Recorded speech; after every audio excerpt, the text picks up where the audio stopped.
Well, good afternoon, ladies and gentlemen, mothers, fathers, daughters, sons, brothers and sisters. This is a social event, a mixed GT social event no less, here at Donnington Park GP circuit. My name is King-Kodiak and I will be the commentator throughout this evening's race. Now, I'm just setting up my windows here, which is why nothing is moving. Once I have that ready, I can then get this show properly on the road. Nearly there, nearly there, nearly there. And the windows would kindly stop messing me about. Ah, it's always nice when the technology does its toll, and it's done it again. Stop resizing things. Cease and desist. That I hope will do. Right, let's get over here. Okay, and return to my commentary position. So, the way this event is going to run, as mentioned, it is a mixed I've left the driver line on. Okay, I'm going to actually hop out the session and sort that out, because that is going to be irritating. I've got time to do it, but this does allow me to explain how the event is going to work. Whilst I do that, going light off, thank you. Okay, so we have got a mixture of GT3 and GT4 cars running in this evening's race. So it means that the GT4s are going to do their qualifying first, and then the GT3s are going to do theirs afterwards. So I'm just going to turn the stream back on. There we are. You can't see me yet, so I haven't jumped back in. There we go. So yes, the GT4s are going to run their qualifying session first, and then the GT3s will do theirs straight afterwards. So it's 15 minutes for the GT4s, 15 minutes for the GT3s. I will then be acting as the pace car, same as I do for the endurance event. I will also be helping with the reverse grid situation that will be occurring after this round is done. There we go. That's much better. Now I'm just going to do some final adjustments to my windows here so that I have got all the information that I need in the positions in which I need it. And it's done it again. It keeps messing me about. That will have to do. Yes. So here we have then Andrex UK is out in the Ginetta G55 GT4, and Hitharian has just jumped up to the top of the list. Someone's just left the session for some reason. Oh, excuse me, as Andrex runs a little bit wide. There is Hitharian in the Mercedes. Oh no, I was going to say in the Mercedes. There isn't a GT4 Mercedes. It's the Aston. It is the V8 Aston GT4 Vantage in a very fetching pink livery. You will spot Hitharian a mile off. The reason for doing the social commentary, I don't usually do the social races, but it's giving me an opportunity to do a mixed race commentary session, but also gives me a chance to commentate on some people I do not normally get a chance to commentate on. So, as we see Danny Rick, a name I haven't commented on before, welcome to you, also in the Aston Martin, currently in third position. I need to make one final adjustment to my windows, and that should be everything then. And we have position number 4, and the camera is lost in Wegwin, I think that would be pronounced, also in the Aston Martin. So the GT4 field, very Aston Martin heavy. Currently in fourth then with that 134,328. Getting my numbers all completely muddled up. Now, this is a random assortment of numbers, but you are seeing that correct. He is asked to be called 118. Why he has a random assortment of numbers as a name, I do not know. There is me. The person known as Mitsubishi Lancer Evo 8 in a very pink BMW Z4. Z4? M3? Oh my goodness me. Getting all my models from. That is otherwise known as Monster Lobster. He's forgotten to change his name. I will not be calling him Mitsubishi Lancer Evo 8. As someone is just coming up behind him. That is Ratrug, I think. And Groby has jumped into 5th position. Then he is also in the M3. As Mitzi Lobster, I might call it, gets out of the way, and that is Wegwin. Or Gwegwin, I suppose it could be, in the Aston Vutasaur at the back of the shot. So that is 6 GT4s we have on the field at the moment. Whoops, there's Groby running a tad wide. And I need to adjust my windows again because I've just realised there's a couple of corner names I can't quite see. So I just need to move that up ever so slightly. And make that adjustment there. Now I should be good to go and should be able to leave it alone for the rest of the race. And that is Groby being caught by Wegwin again. Whoops, I'm going the wrong way. Tharian still leads. He's coming into the final hairpin. Onto the Wheatcroft Straights. It was voted the GP layout as opposed to the national layout. It took a long time for his engine turn to kick in there. And 1:32.866 is Hitharian's pole time at the moment as he comes into the garage. About 5 minutes left for the GT4s to make a difference. There is Andrex still running that GT4, still running that Ginetta, I meant to say. 1:32.945, so very close at the top of the field at the moment. He is just coming down the Dunlop Straights, I believe. Yes, he is. That is the Foggers of Yeses. He's just coming through, so he's coming towards the end of his lap. Just kicks up a bit of dust on the inside there, heading down towards the Melbourne hairpin. There we go. Heavy braking, very easy to lock up into that area. I confess I'm not 100% certain what the setup for driver raids is, but there we go. Up to the Wheatcroft Straight again. That's that final hairpin.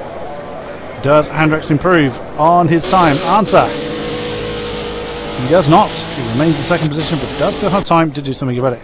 Oh, hang on a minute. Yes, he did. The overlay was very, very slow to update. Andrex has taken the pole time with the 1:32.329. Demotes Hitharian by about half a second. Danny Rick is in the pit as well. His qualifying is done. Dangerous Ginetta. Now I thought he was in the GT3 field. No, DG is in the Rocket Bunny, the Toyota DT86 Rocket Bunny, 1:39.137. So I suspect that's probably his first time lap. So he's really beginning to push then through the crane of curves. Oops, into the old hairpin, and he's overcooked it. It's a very different car to drive. Groby's in the pits. He is done. Wegwin is still out there, and he's currently in fourth. And where's Mobster? There he is in the pink Angry Ant. He's coming into the Fogger DSS himself. A little bit of a slow entry there for Mobster. Hello Neptune and hello 118. Good to see you, gentlemen. And Mobster is taking a very unusual line. That's not going to help keep his tyres warm, but I think he's probably trying to give himself a bit of I don't think anyone's really that close in front of him, but he's decided to give himself some space and really go for it. We will catch up with him later. Hello, the one and only Matteo. Love the name. Love it. Welcome to you. Thank you for joining the stream. But the fact you said enjoy watching, I'm assuming you're one of the drivers in the race known as something else, but welcome to you nonetheless. DG, where is he? He's just crossed the line, so he's just started what is probably going to be his final time lap. Very, very cautious into Redgate, but on his way again. Groby was in the pits last we saw him, so he has decided to come out and have another crack in that beautifully silver coloured M3. Let's just watch him to the end of his lap. He's coming up with the Fox DSs as well. That is Gwegwin in the Aston we can hear just further up the road. 1:37.322 is Groby's current time. Not going to have time within the remaining time allocated for the GT4s. Down towards the final hairpin for Groby. Oh, that's a bit... got a little bit unsighted in the entrance to that corner. And there we go, the engine bounces in. And he remains in 5th position, then does Groby with 1:37.322. Where is DG? He's coming to the Melbourne hairpin himself. Now, I'm told that the GT4 field is not, as far as the actual car balance is concerned, is not particularly even, but I couldn't tell you which cars outweigh others. So we're on for essentially a sprint race and a main race here, as DG crosses the line. It's still 139, 137. Oh dear, oh dear. Does he have enough time to... Not really, no, he doesn't have enough time to remain in the 15 minutes. I'm not 100% sure. Hopefully DG is aware that he cannot complete... He's not allowed to carry on qualifying whilst the GT3 is on the field. Ah, there we go, the overlay was slow again. Again, being very slow updating. 136, 140, still in 5th though. And that is him done. Andrex is still out there, he's just crossed the line again. Did he improve? I'm just going to watch the time because it seems to be taking a long time to update. The 132.329 for Andrex on that pole. Class pole position. Hitharian and Danny Rick are in the pits, as is Quakewood. Dangerous Janetta still out there, but we're having it as a bit more practice. 30 more seconds then before the GT4s clear the way for the GT3s. There's Groby. He's actually coming to the end of his lap, so let's follow him through that last... Oh, he's really attacking that last hairpin. Very nicely done. For some weird reason, the engine kicks in about now. Full on that camera shot. Does Groby improve? We're going to have to wait a really long time to find out for some reason. And that is Groby's day done. Did he improve? It doesn't look like he did. 137.322 in 6th position for Groby. And there is Mobster and DG coming down side by side into the last chicane then. So 15 minutes has now elapsed. These two.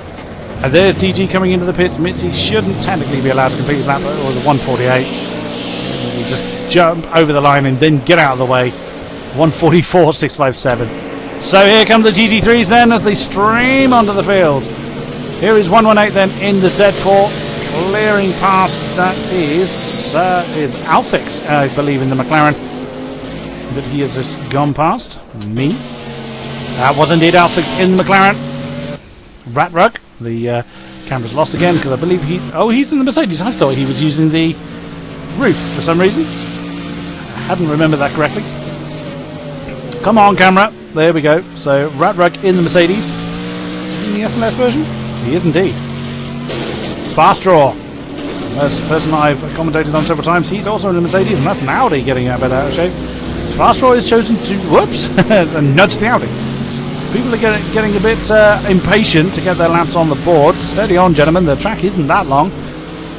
So Fast Draw, I've commentated on before. Ratrug I have not, nor have I commentated on 118. So another couple of names for me.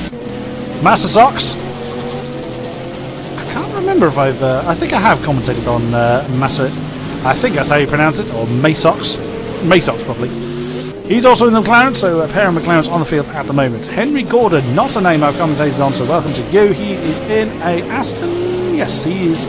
That assumes the V12. Yes, it is. I don't think anybody volunteered to use the V8 Vantage here, the GT3 version. Vadim, a name I am very familiar with from the PC Split 1 of Formula 1 2016. He is in the SLS Merc as well. Atlas Guerin in the Audi, just starting his time lap. Worn tyre, an old friend in his beloved roof. Whoops. Currently leading the GT3 Pro division for Season 7. And there is Morvik in his Bentley. He is also in my division and in that Bentley as well. I can't see how the Bentley and the Merc are going to do well here. They seem a little bit too heavy for this short, sharp circuit, but I've been wrong many, many times on that particular fact before. Who can we find? It's difficult to know who came out first. There's Ratrug. He's coming to the end of his laps, so let's just follow him. Where is 118? 118 is back in the pits, so... Why is 118 in the pits? Strange. Don't know why 118 is in the pits at the moment. Here comes Ratrug then. Does he set a time? No, he's starting his time lap. There's Fast Draw. I'm just going to keep an eye on... And there's... Ratrug did set a time. And the board being very, very slow in updating yet again. 126.527 for the Mercedes. Vadim in the next Merc. Both of the SLSs taking the top 2 spots at the moment. There's Alfix in third in the V8 Vantage. So someone did choose to use the V8. And that would be Alfix. Massox. Worn tyre sliding to third in the roof. Whoa! That's a very big off then for Alfix in the V8 Vantage. Well held to keep that out of the barrier. Massox. McLaren currently 6th. Fast draw. Also off-roading. As I think that's... so get my bearings of where that was. That was... Oops! That was the old hairpins. This has been impact. Further up the road. Atlas Garin. Where is he? There he is in the Audi. Just coming through the old hairpin himself. And that was 118 in the Z4. Again, getting a bit out of shape. So we'll see how it goes. It's Henry Gordon then in 9th in the V12 Aston. Again, I wonder about how the V8 Aston, V8 Aston, V12 Aston's going to handle this. I think the V8 might handle it a bit better, but we will see. And Henry is getting out of the way. That is Fast Draw and Worn Tyre coming through. And Massox as well, as Henry takes a cone with him. And there comes the Audi of Atlas Garin. And Henry takes more cones with him. And spins for good measure. Oh, he's parked it right on the road. Oh, that was the Bentley of Morvick coming past.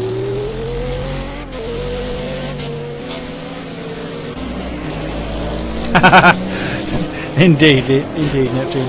Let's have a look at the field then. Vadim currently holding the top spot with a 126.0. Whoa, and that's the McLaren of not Gwegwin. I'm not sure who the McLaren was that just came past. No, but indeed, Neptune. It was rumoured rather that it was going to be a roof race. I'm sure 3 people signed up for the roof, but there's only one of them on the field at the moment. But still, just under 10 minutes to go. Vadim taking the pole spot. Ratrug in 2nd position. Just 2 tenths down in the SLS Mercedes.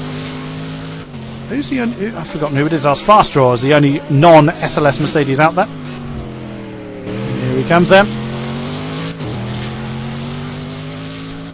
He's just coming to the end of his lap. So just watch him through. Into the final hairpin. Nicely done. Oh, he's overcooked it. I thought he was getting a bit too punchy there. And Morvik's up to 3rd in the Bentley. Completely putting pay to my prediction that the Mercs and the Bentleys wouldn't do so well. They are doing a stunning job here.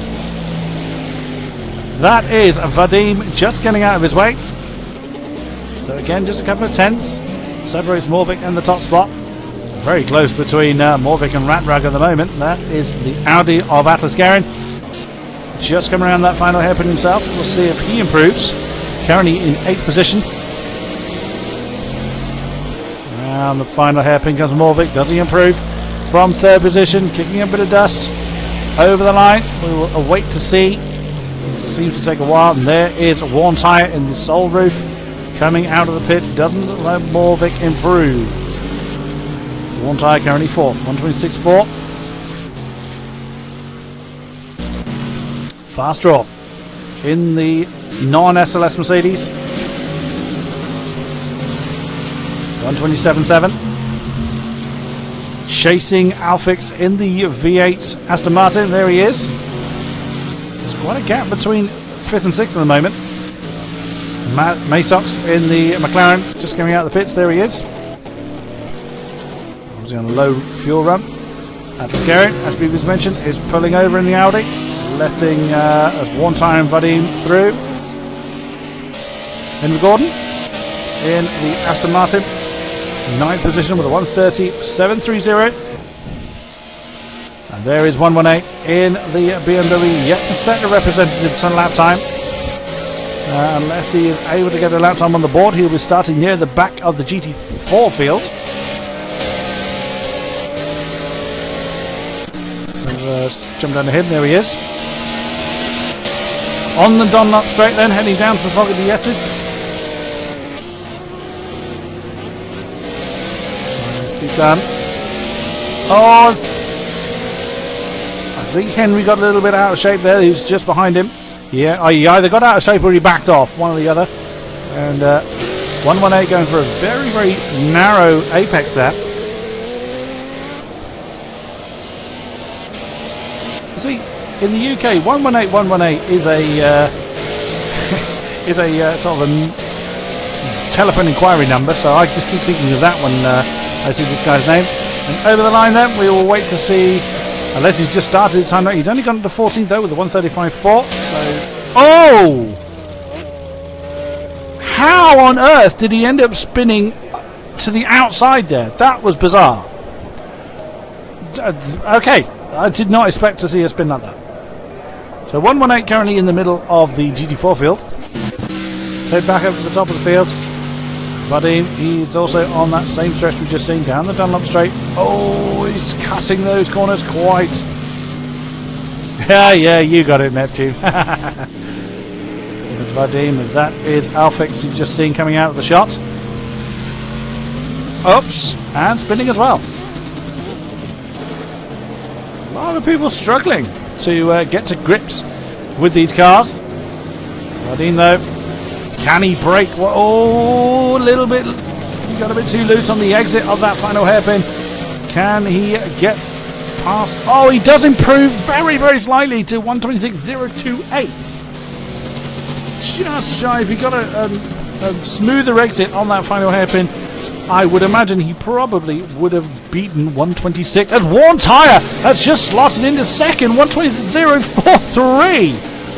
15 hundredths of a second separating the top two. I thought Worn Tyre would be pushing for the top spot. Worn Tyre and Vadim yet again crossing swords as they do in the GT3 field, and that's 118. Again getting a bit out of shape. That is down at the old hairpin. I think I'm not too good on my visual cues here. It's been a while since I've commentated Donnington, but yes, it was. They've just come through McLean's down towards Coppice. That's that one. Whoa! Worn Tyre pushing a little bit too hard, and he has backed out of it as he comes onto the Dunlop straight. Well, I say that, but he's still actually pushing on. He went a little bit too wide at Coppice there. That's going to cost him time. He's gone to the inside to allow 118 through. Oh no, he hasn't. I beg your pardon. See, I'm used to the national circuit where they turn right instead of left there. So on Worn Tyre goes. I'm assuming he's just going to do another lap straight afterwards. Here's Vadim then, completing another lap. Does he break that 126 barrier? He does indeed by nearly half a second. 125.655. What a time! Vadim making a big statement of intent then. Worn Tyre crossing the line. Does he improve? I doubt it after that off at Coppice, and indeed it would appear that he does not. Radrug is in third and in the pits. Morvik is out there somewhere in the Bentley. There he is. He's coming through Coppice himself. Camera always seems to get lost in between the Svanskurv and McLean for some reason. Whoops. Again, there's a slight kick up of dust on the exit of Coppice. Nothing too bad. Down the Dunlop straight. And that we just saw Alfix at the top of the shot there. Ooh, that was getting a little close. There's that V8 Aston just coming out at the top of the shot. Round Melbourne hairpin. Easy does it. He was a little bit hesitant on the gas, it sounded like. And again, the spectator's camera can be a little bit deceptive. Oh, he's gone too deep in that final hairpin. That's not going to help him, but on the gas all the same. Here he comes. Does Morvik improve? Answer. He does. He jumps on to third. 126.135. He demotes Rasrug. And spins for good measure. Masox is in the pits then. There's Fast Draw in the non-SLS Mercedes. Through the crane of curbs. Down to the old hairpin. That's what... Oh! And again that corner's caught. Claimed another victim. And he clunks the ball. It's so... That's going to catch a lot of people out. Particularly in the main race after the sprint. I say sprint, it's still 20 odd laps. Alfix then on the V8 Aston coming down the Dunlop straight. Yes, indeed, that's true. Neptune, the top three in this race are the top three in the pro category of GT3. Alfix into the Melbourne hairpin.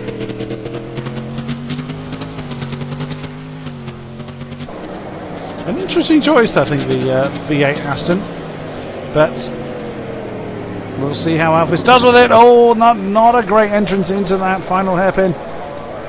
It'll be cross straight. Does he improve? He does in time but not in position. 1:27.808 is his time, and he also,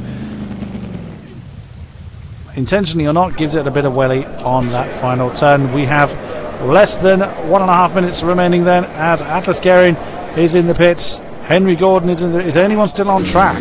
Vadim is still going. How many are still out there? 3. There are 3 cars still on track. Vadim, 118 and Worn Tyre. I want to see how 118 is doing, because we know that the other 2 are going to be first and second, irrespective of how they do now. It's just which way round they're going to be. Ah, hello, Nigmiter. Good to see you. 118 crosses the line. He's up to 10th with 1:30.142. At very least, that puts him ahead of the GT4 field. Did the top 2... Yes! Worn Tyre's got the pole! 1:25.1! Oh, unbelievable! Yet again! The GT3 Pro, the leader of the GT3 field, has yet again denied Vadim a pole by half a second. There you go. That is going to be the running order, as you see on the screen on the right hand side there. Right hand side, left hand side. There's nothing on the right. I beg your pardon. And there you go then.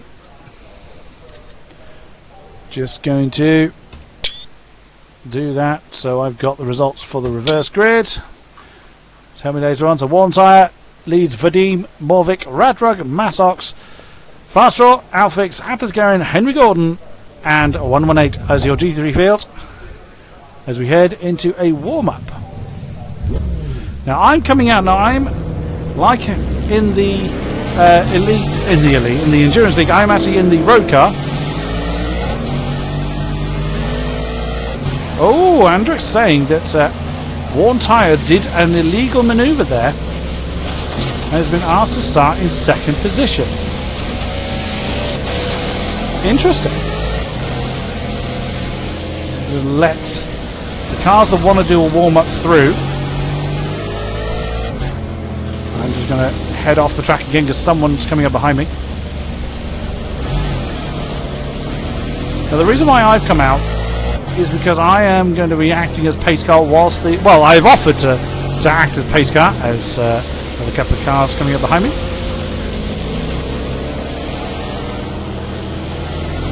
I don't know, Morvik, Neptune rather. I didn't see the incident, so... Oh, here comes someone again. Get out of the way.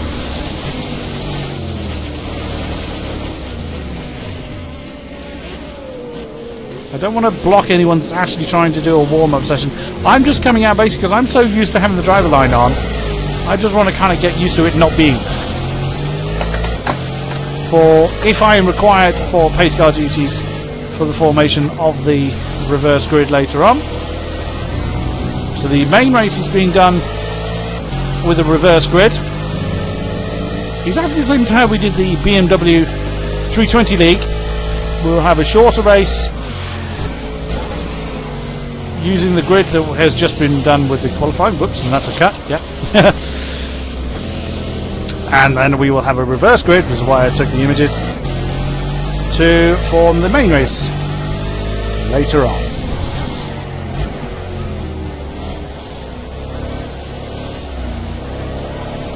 But it does look rather odd. I'm in a Road B car running around whilst these guys are in GT3s and GT4s. But if I can possibly help it, I would rather not just fly off the road purely because I'm not used to the driver line not being there. Which always happens. It always produces a bit of amusement. Maybe breaking 3 weeks too early. Well, and I looked over at my chat box there and flew off the road. I can drive, I promise you.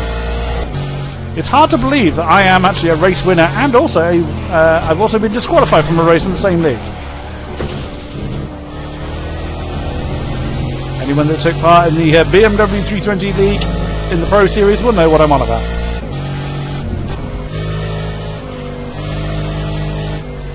And this is why I stick to commentary more than racing. Yeah, curious on what happened with Worn Tyre there. It was interesting that he found half a second from somewhere. We all know how good Worn Tyre is. We all know how good Vadim is. To suddenly pull half a second was quite amazing. Different cars, etc., etc. And Morvik saying he's skipping at the 5-minute mark, which is absolutely fine because he did say that the warm-up would be 5 minutes long.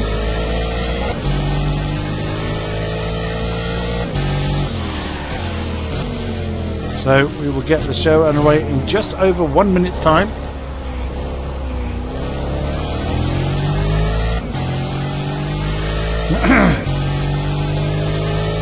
Final hairpin.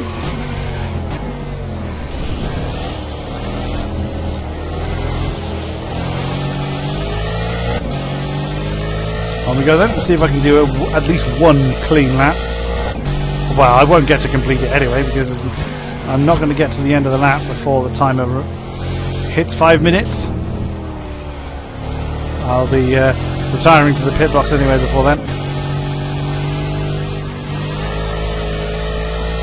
I confess I do like this track. No good at it, but I do like it.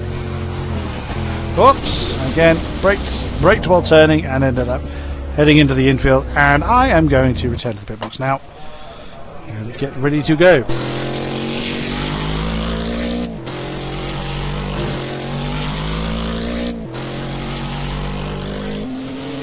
So bear with us a few moments and we will get the show on the road. Take a drink here.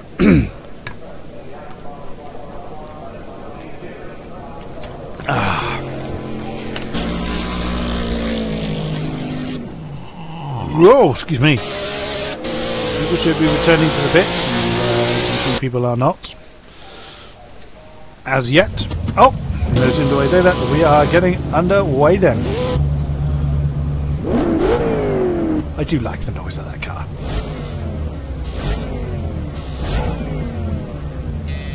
I will jump out of the way because this is being run under normal conditions. So away goes the field then.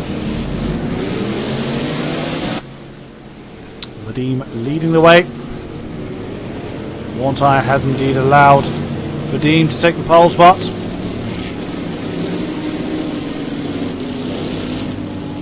Vadim leads Worn Tyre, Morvik, and in third in the Bentley. Ratrug in fourth in the Mercedes. Masox in the McLaren, fifth position. Fast Draw in the non-SLS Merc, sixth position. Alfix V8 Vantage, seventh. Atlas Guerin, Audi, eighth. 118 in the Z4, ninth position. Henry Gordon, 10th in the Aston. Lots of weaving going on. Andres, head of the GT4 field in the Ginetta.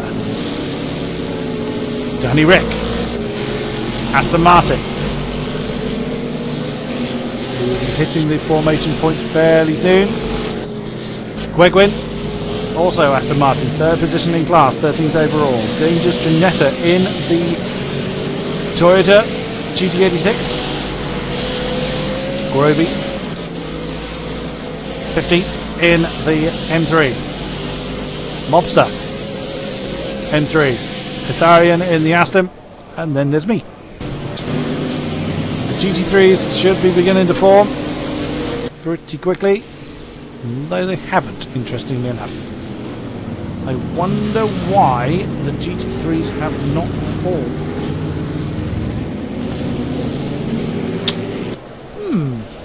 I do not know why we have not formed in the standard manner. Just going to keep an eye on the front of the field. I don't want to jump into the Discord channel and disturb people. You're all drivers, you know that now is not time to be disturbing people, but we are still doing formation. Still under formation lap conditions here.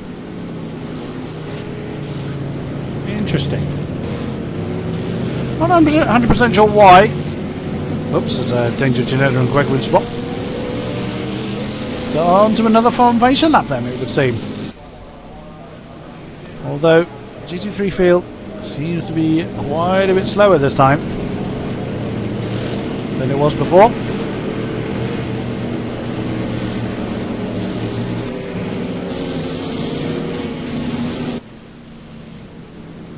And that is the old hairpin. Oh, Danger Janetta in trouble. Falling through the field a little bit. Still not forming up. That's a lot of weaving by Morvik there in the Bentley. Let's have a look at our GT4 field. GT4 field still with the GT3s. No split between the two. And 118 is now at the back of the field. He's gone off already.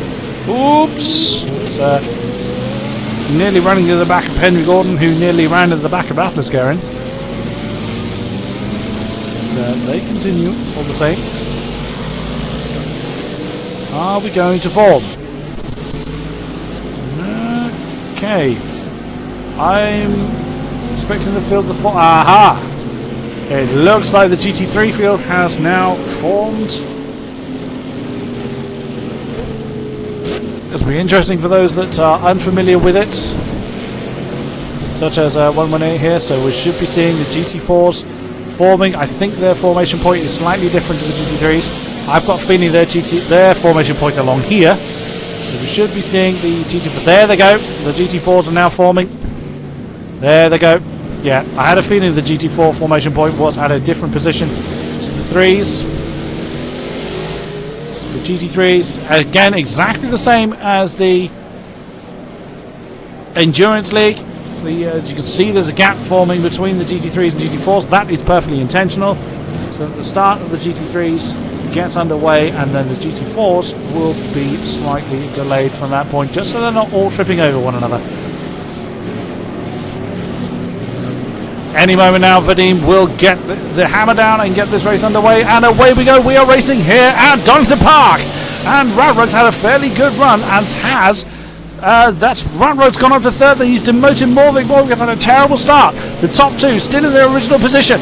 Morvik 4, Fastraw 5, still in their position. Massox, I think Massox and Fastraw position. Alface has got a great ringside seat for those two ahead of him.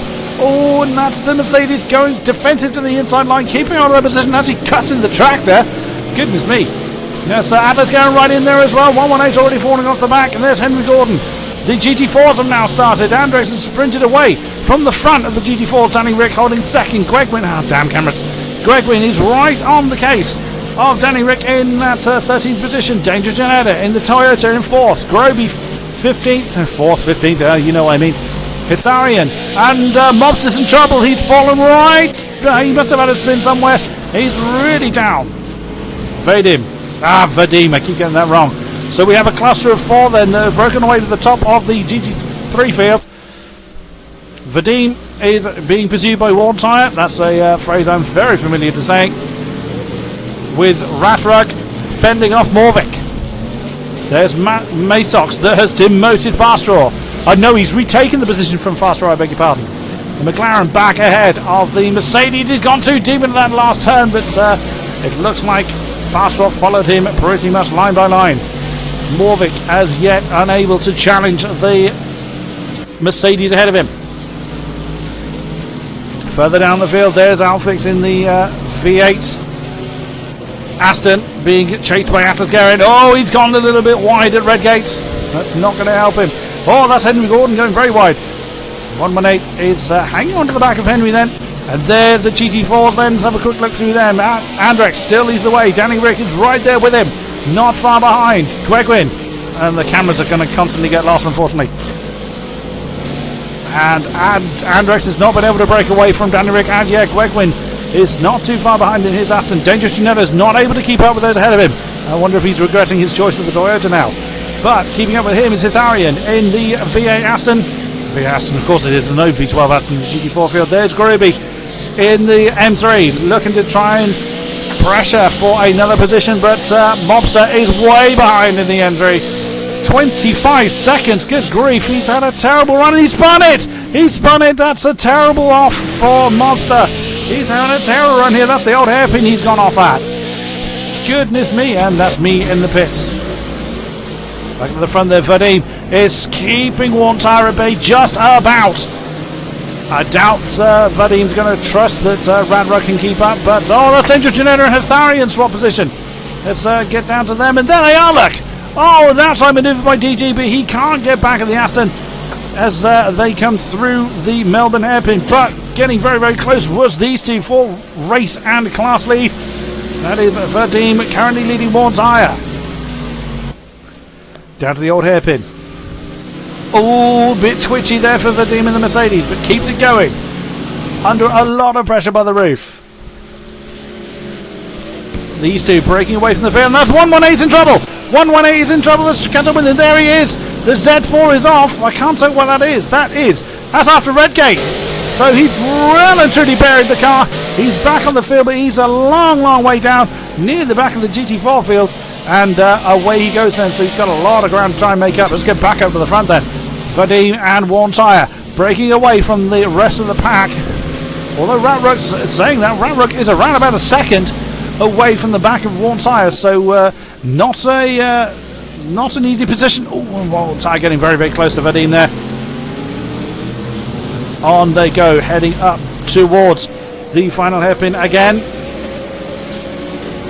Just in the back of the shot was all Massox there.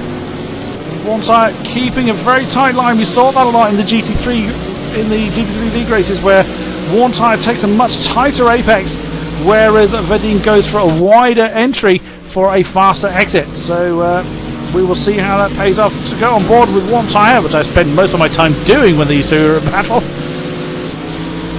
And that is how close the roof is to the Mercedes at the moment. Through the crater curves, through the old hairpin. Kicking up, I don't know why that kicks up a lot of dust, because he's on that AstroTurf stuff. But there we go, and DG is losing another position. Is DG in trouble? I think DG's had a problem because he's lost a position and a lot of time for Hetharian. That's 118 trying to get back through the field. So DG has lost another position there in the GT4 field. Oh, and look how close that is between the roof and the Mercedes. Then one side going to the right hand side, trying to get a line on the Mercedes, but no, as they come through the Fogarty S's again. Can one side get a run on Vadim? And Vadim is learned from these GT3 excursions, going to the inside one side, trying an outside maneuver.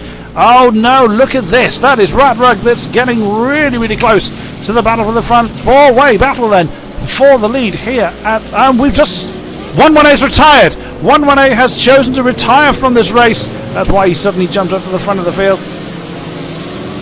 He has opted out of this particular race. What a shame. What a terrible start for him in this event. And oh, one side's getting so close to Vadim then. As tended to be the case in the GT3 races, I want to check up on the rest of the field, but of course I am keeping an eye on this battle here, and that is Mobster Lobster you just saw in the distance. He of course having trouble early on. He's not really been able to make much headway trying to catch up with the rest of the field, and one time not having a great run through those through the craner curves, through the old hairpin. As that's McLean's they've just done. Up to Coppers again. And Morvik's fallen off the back of Ratrug. I didn't see an issue with Morvik though, because I was on board with one tyre. Onto the Dunlop straight yet again. Through the Fogarty S's. Vadim one tyre cross swords so many times. Oh, and look at that! That was Vadim taking a very tight inside line. Was he distracted by the back marker? But it hasn't caused a change of lead. Mobster very wisely getting out of the way whilst the GT3s come through. Warside's got to keep an eye behind him though for Ratrug as he's keeping the pressure on. Morvik has of course had a mistake. He's fallen off the back of this leading pack then. He's not too far back. It's certainly a gap he can make back. Oh, what a shame, 118. What a shame. But you're welcome in the stream nonetheless, sir. through the Crane curves yet again. Last time I commentated on this circuit, it was a GT3 league race in the fog. That added an extra challenge, I can assure you. And Alfix and Atmoscarin had just swapped position. There's Atmoscarin, and there's Alfix. So the V8 Aston being overtaken by the Audi. So Atmoscarin making up a couple of positions from his start. Whoops, get the right camera in a minute. Come on, camera. Look at that. Worn Tyre can probably tell you the colour of Vardim's underpants, and we've just lost someone from the server. I can't tell who it is that we've just lost. But we have just lost a driver from the race. Not 100% sure who it is. Oh, that's again very close for Worn Tyre. He seems quite happy to attack and have very little worry about who's behind him. Oh, again he's going for that early apex, but this time Vadim was able to cut him off, and on this battle goes. I do want to look down the line. We've got a battle for 5th position between Massox, Atmoscarin and Alfix, and Fastor's in there as well, but I daren't look away from this particular battle. Gregwin and Danny Rick are pretty close together again. I'm looking purely at the timings, but we have got such a battle forming here that is it Mobster? It's Mobster Lobster we've lost. Oh, and that's very, very close. Worn Tyre's run wide. Worn Tyre has run wide of the old hairpin, and that's going to put the Merc of Radrug really close to him. Oh, Radrug's gone off. Radrug has actually run wide. I wonder if that's what Morvik did not too long ago. Worn Tyre is determined to try and get a run, and that's what he's got. He's got the inside line. He's going to try and push Vadim off the track. But Vadim has just got the advantage. He's going to have the inside towards the next corner. And he hangs on to it. He hangs on to the lead just about, but Worn Tyre's not giving that one up. He's now going to have the inside at Melbourne Hairpin. Can Worn Tyre capitalise on it? He's got the inside line. Can Vadim do the switchback? No, it's the lead has changed. Worn Tyre is now in the lead with a lovely diving inside manoeuvre at the final hairpin. And that is Worn Tyre defending fairly well from Vadim. He's jumping around everywhere trying to find a way through. So Worn Tyre now leads this race from Vadim as we enter into lap 10. But the Mercedes will not let that go. They've actually given themselves a couple of seconds gap to Radrug, but Worn Tyre's run wide at Redgate. That is not going to help the defence of that first position. And on board with the Mercedes, look at that. You can see he's reeling him in. There is 2 cars up ahead. That is Dangerous Janetta and Groby. So we get to see a kind of ringside seat for that. But this might be the opportunity that Worn Tyre was looking for to try and stretch his legs away from that chasing Mercedes as Vadim guns. Vadim, I need to get that right. He's gone wide at McLean's. Oh, he's not had a good run at Coppice either. That's given Worn Tyre a great run, and that's a very extreme jump out of the way for Dangerous Janetta there in the Toyota. He's allowed first and second through. Oh, there's a big break for Groby. That's going to compromise him in his battle against Dangerous Janetta. He just hangs on to that position though.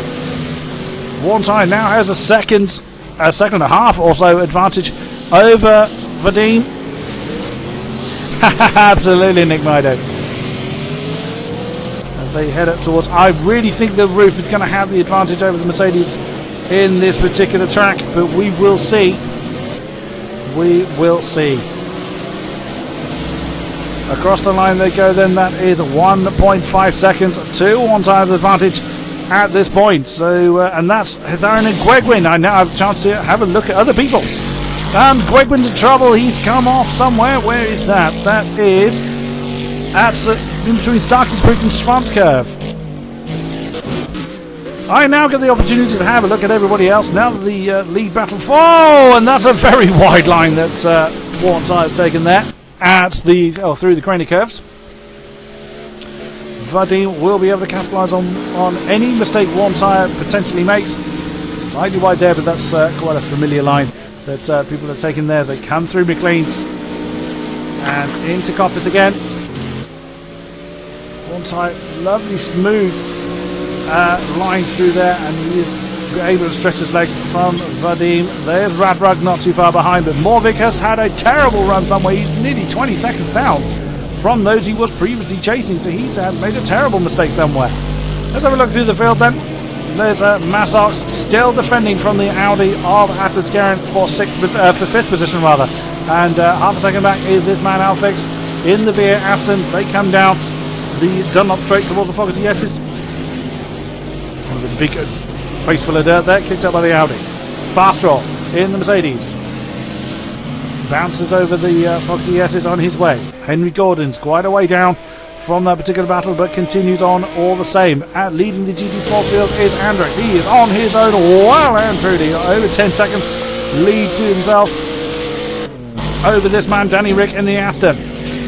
And that's Groby and Dangerous Janetta swamping positions. That was someone coming through the pits. Oh, that's 118 that we just jumped to there. That's Groby and Dangerous Janetta swamp position. They are having a hell of a battle there. Do you mind, gentlemen? I was coming through the field. I was going to get to you in a minute. Wegwin is on his own there in 13th position. Itharian is not too far behind Danny Rick. That is the top. That is the second position in class for the GT4 field. So coming back to this field, that is Morvik that's just come past them in the Bentley. Groby getting back on the gas, trying to catch up with Dangerous Janetta. This is for 14th position overall in the and of course in the GT4 field. Now back up to the front, and that is Gwegwin we see directly ahead. Ooh, that's one time going a little bit deep into the Melbourne hairpin. That's Gwegwin and the Aston getting out of the way.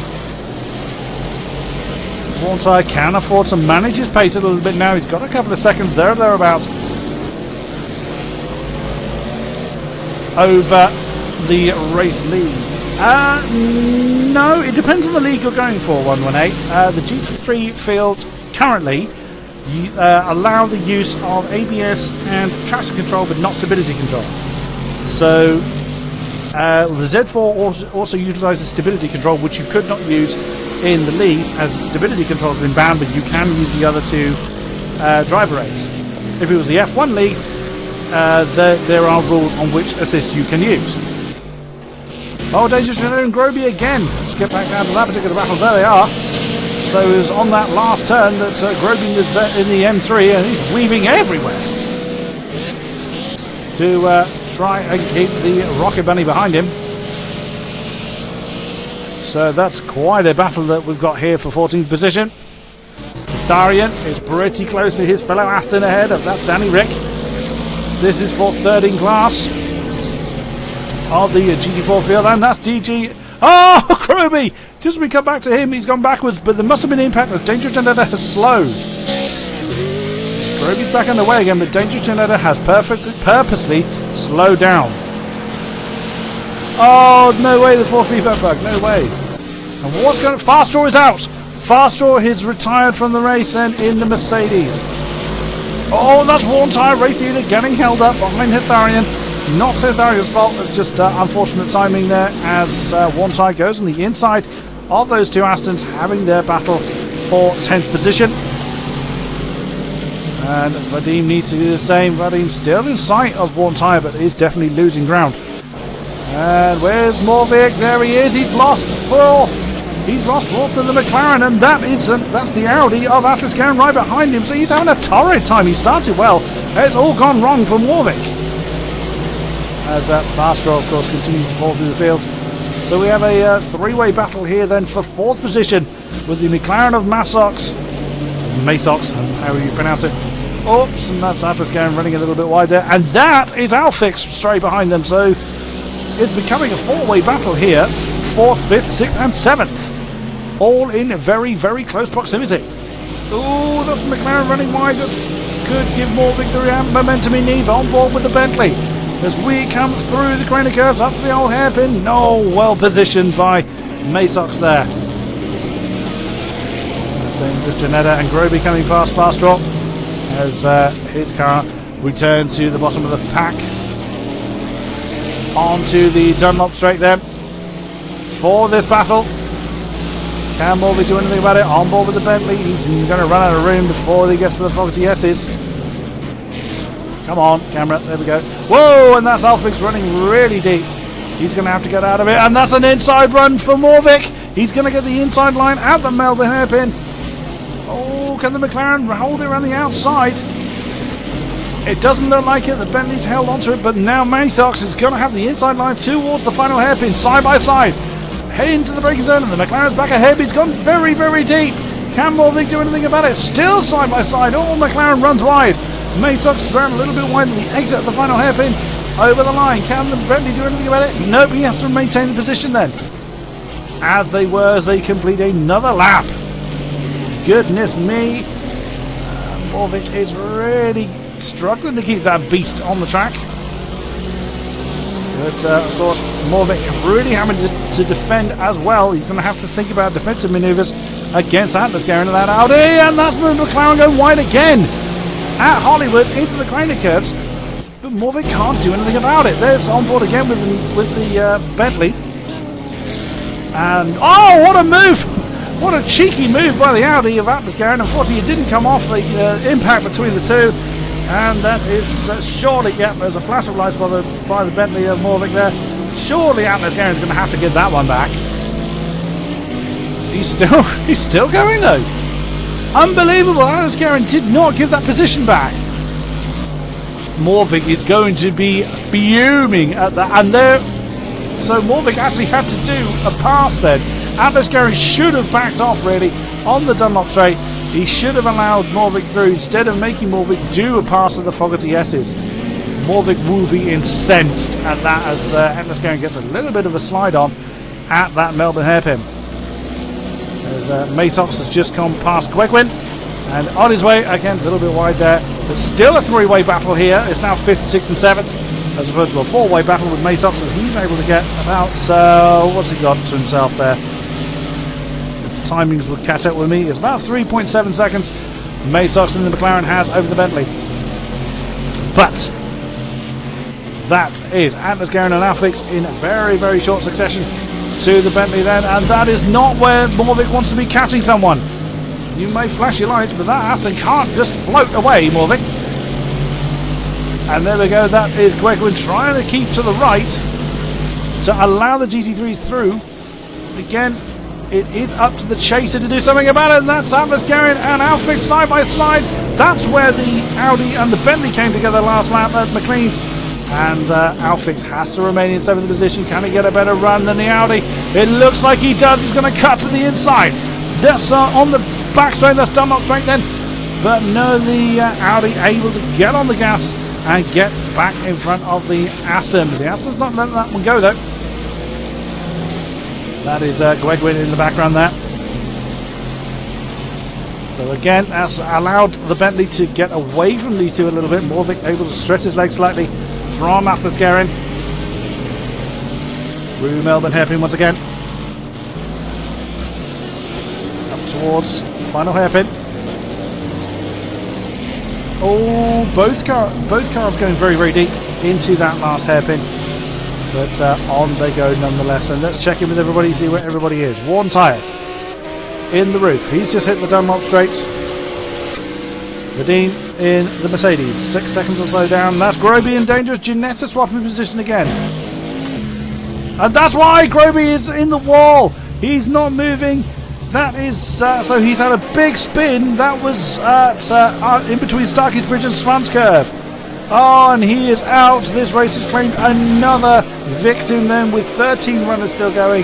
That is another one out. So then, as I was saying, Warren's Eye leading the way. Vadine in second. Rathruck in the Mercedes in third. Just come around that final hairpin.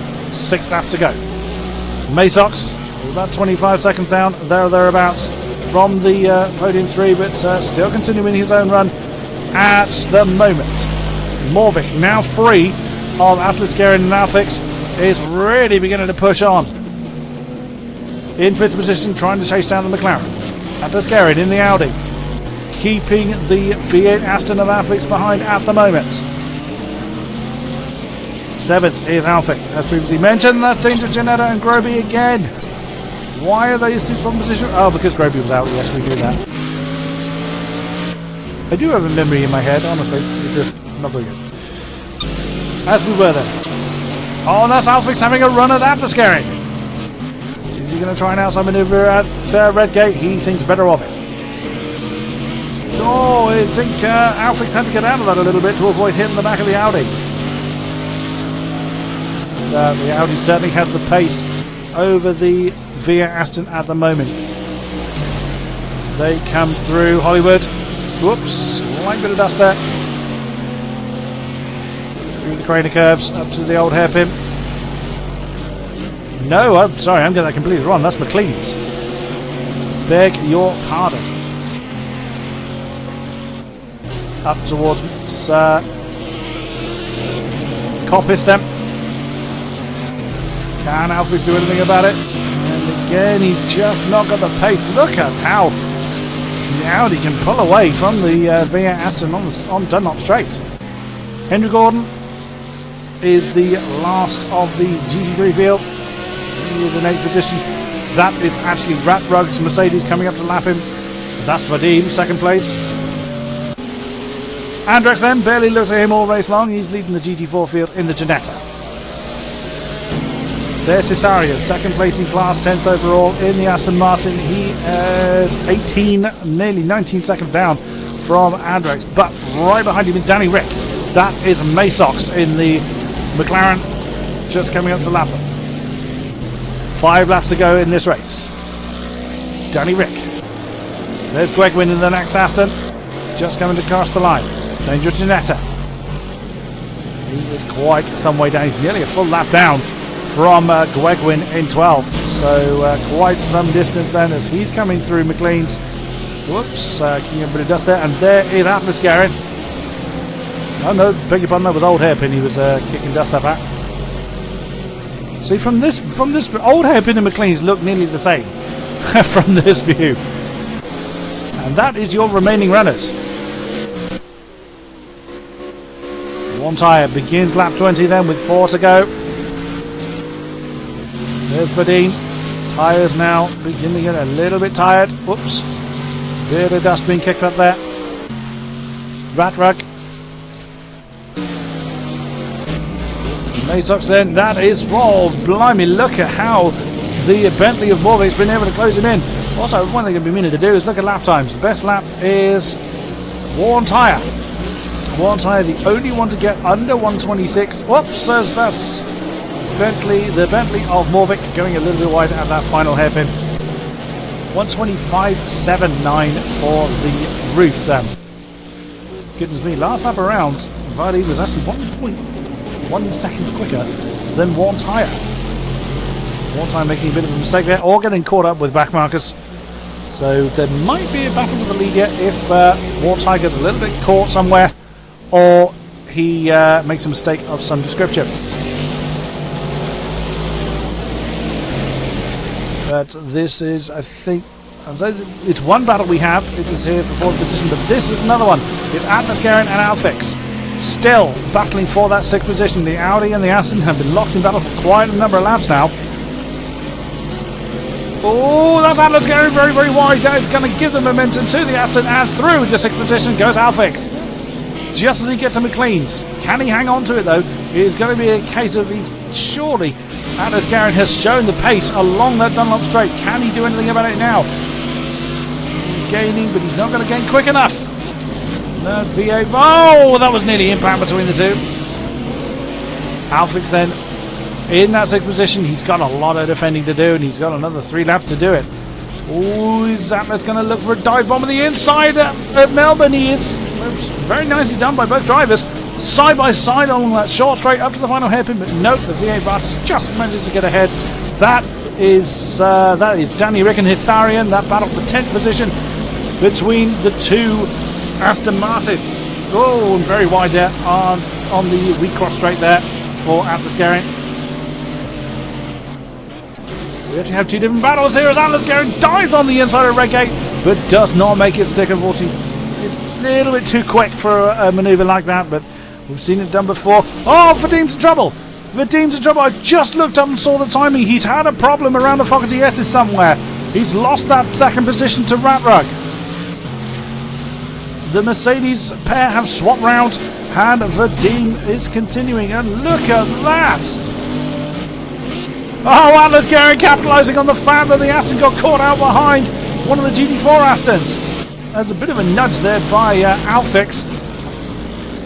It was a fair move. It was opportunistic by Atlas Garen. It was a beautifully done move there, as that was Hetharian and Danny Rick got caught just wrong place, wrong time. Really, not their fault at all. And that's Morvik. Morvik's in trouble. He's just going to have a cut-track penalty, and that's Masox as well. What on earth has happened to the McLaren and the Bentley? We have got a four-way scrap that's suddenly come out of nowhere. And that's Atlas Garen this all out of position. Can Alfred capitalise on it? The Bentley is nowhere to be found. Where the hell's he gone?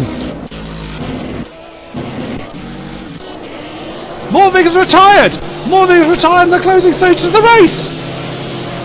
Unbelievable. 2 laps remain. Masox is defending now against 2 pursuers. It was 3, but Morvik has just retired. Morvik clearly having a problem of some description. 5th place is Atlas Garen, and 6th is Alfix. Down through the crater curves, down to the old hairpin then. McLaren, it's caused Atlas Garen to get out of it. McLaren didn't quite have the same pace as the Audi. Alfix falling a little bit off the back of these 2 at the moment, but we'll see how things go. Through McLean's, uphill towards Coppice. Final lap then for the race leaders. Round Coppice rather, onto the Dunlop straight, and Atlas Garen's had a terrible run. Beautiful move by Alfix then to claim that 5th position. Lovely move by the Aston Martin. I'm just going to check on where our leaders are. That is coming down towards Coppice. Get back to this battle then. Is heating up then as Atlas Garen again looking on the inside of the Melbourne hairpin. Oh, is he going to get the position? The V8 Aston ran a little bit wide. And he does! Atlas Garen on the short straight in between Melbourne hairpin and the final hairpin. He's gone deep though. Is this... Oh, Maso's got a cut-track penalty. Maso's got a cut-track penalty. He's down to 5th. Atlas Garen down to 4th. Wonderful stuff. Here is one tyre then. He's pretty unchallenged. And that's Morvik falling through the field. I can risk watching the leader. Here he comes in. It's one tyre coming around the final turn. He's been unchallenged for quite a number of laps. Here he is then. One tyre takes the sprint race here at Donington Park.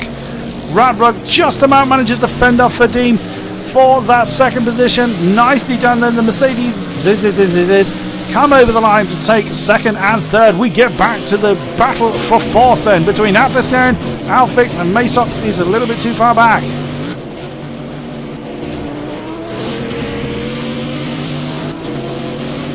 Onto the Dunlop straight then. It's not going to be anything Alfix can do to try and gain that position back. The Audi's got too much pace, but Atlas Garen just has to defend for all he is worth. It's going to be a lunge on the inside at Melbourne for Alfix if he's going to do anything about that 4th position. He chooses not to do so. There's Masox. He's gone a little bit deep. Oh, and Alfix has overcooked it. Alfix has overcooked it. And here we go. Oh, Atlas Garen's gone very deep in that final turn, but Alfix was too far back. Here comes Atlas Garen to claim 4th in the Audi. There he is. Alfix to 5th. And Masox in 6th position. Oh, what might have been for Masox. Henry Gordon's already crossed the line. He's in 7th. Andrex UK, head of the GT4 field. Absolutely unchallenged all race long. Hetharian, 9. In the Aston, managing to hold on to that position over Danny Rick in the next Aston. The next Aston along the road again. In the 3-way Aston battle there is Gwegwin in 11th. Danger Janetta in the Rocket Bunny Toyota in 12th. Morvik retiring at the very last is down in 13th. Then Groby we saw retiring earlier along with Fastraw 118 and Mobster we lost earlier on. And that is the end of this particular sprint race. So bear with us then as what we are going to do then is whilst the last, who's last on the road? DG's the last listed member, but of course he is AI controlled. So what is going to be happening now is I am going to alt tab shortly to see if I can get my images up to get the order needed for the reverse grid. See if I am needed to help out with that. Sorry, it's a minute down the road for some reason. Just watching the timings on the overlay there. So what's going to happen then, assumedly, is everyone's going to leave this particular session. It's still running. A few cars are still running, but not many. So stick with us then, ladies and gentlemen. We will get the main event underway. What a sprint race we've had. Beautifully controlled at the end there by Warm Tyre. Great win for him. But what brilliant battling we've seen from a number of drivers here today. And a great win in the GT4 field for Andrex. Absolutely unchallenged all race long. Right. I'm not going to hold the stream, so the stream will continue whilst we sort out what's what. I'm just going to alt tab away because I need to get the... You'll hear obviously Andrex's car continuing around the track. Whilst I get the images I need.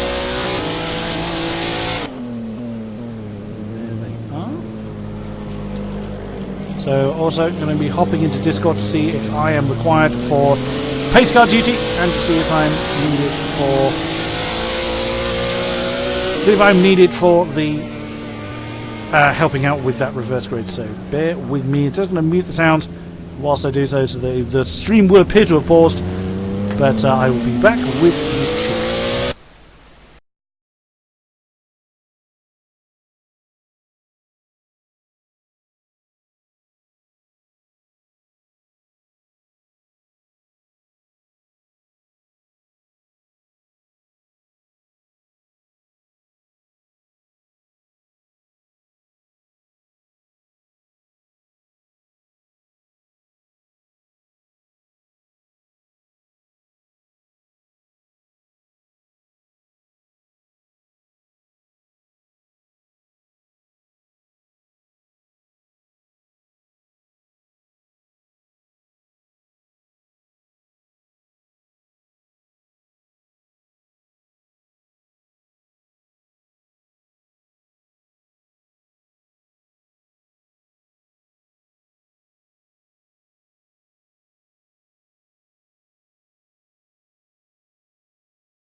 Not bad. Not I think bad. it was pretty short notice, to be fair. Mm. Ratrug, please leave for now because I want Kodiak to be the host after I leave. Yep, okay. I'm starting the session. It just switches to whoever's got the best connection, I think, really. So you'll have to set it up with King in there. King is now in now, so when I leave, he'll just automatically be the as long host. as it's just you two. Then you'll be able. Yeah, it's just us two, yeah. And I'll tell you when you can join. Did the second rolling start lap confusing? Yes. Alright, so you're the host now, Kodiak? I am the host, yep. Okay, so everybody can join now. In that case, I'm gonna be off. Good luck for the second race, everybody. Thank you. Have fun, obviously. Don't cut the corners. Yes, so I realized. And if you extend liftoff. I realized that my choice of Aston Martin V8 was not the best. I just got out straight line speeded. If that's even a word. It is now. GT3 or GT4? The GTE, or GT3 then. Yeah, you're the only one running the GTE. The thing is, I drove it yesterday and just tried it in some open lobbies. And I really enjoyed driving it, so I was like, why not join this? I love Danger Janetta's optimism in the Rocket Bunny. I think that's fantastic. Thank you. It was very fun. I like it. Yeah, are you drifting a lot of the corners? You going sideways in a lot of the corners there, DJ? Yeah. I know. Tire height is 120. Ooh, Nearly, yeah. nice. I'll be cooking my eggs on your tires then. Should I try to? Should I try to drive on softs? Were you not driving softs? Mediums, because I wasn't sure if I could make it. So. Oh, yeah, This is Project Cars. Any other compound of tyre other than soft ever, apart from if it's rain.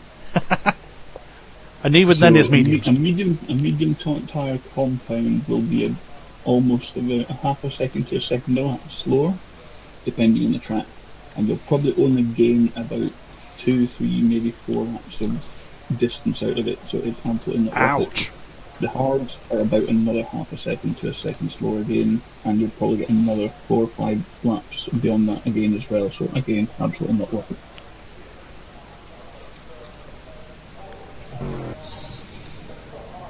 So yes, never run anything other than soft.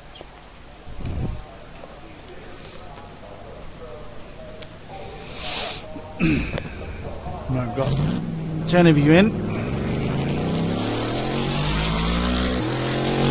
Tell me, Kodiak, how many times were you on myself and Atlas?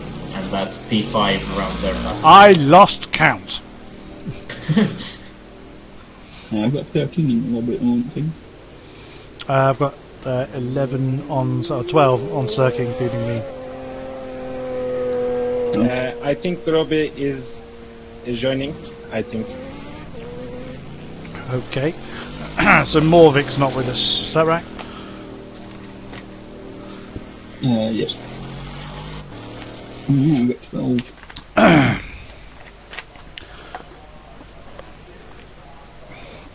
That's 13.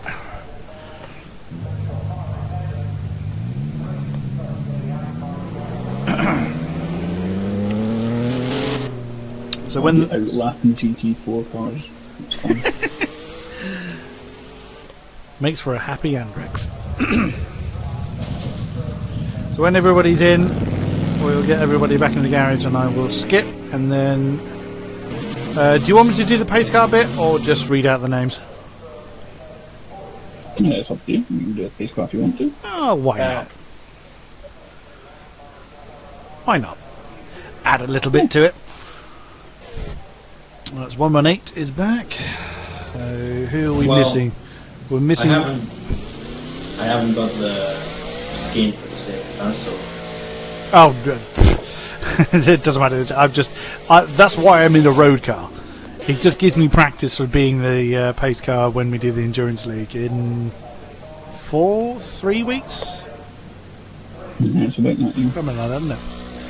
Not that I'm counting at all.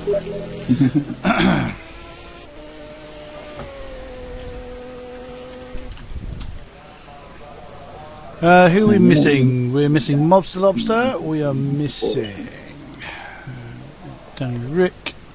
We've got Tharian. Yep. We've got Mama Nate. We've got Henry Gordon.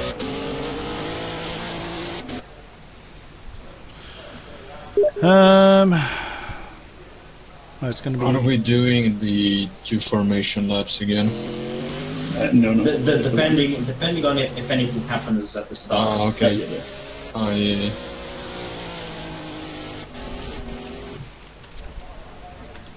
But yeah, this Aston Martin, it's fun in the corners, but I noticed in the race that the straight line speed, the Audi R8 just accelerated. The Audi will do that to most cars, unfortunately. Yeah. That's a bad example to compare against that on a wall. It is down on power. We are missing one. I'm missing one on track. Yeah, We've gained goal before moving into. Don't take what I say. Don't take what I say for granted. I'm a GT3 novice. I'm just really not a GT3 guy. We all have to start somewhere, so welcome. Rat Rug, we got Rat Rug in. Yep. Sucks is in. Fast Draw, we are missing Fast Draw. That is the one name we do not have.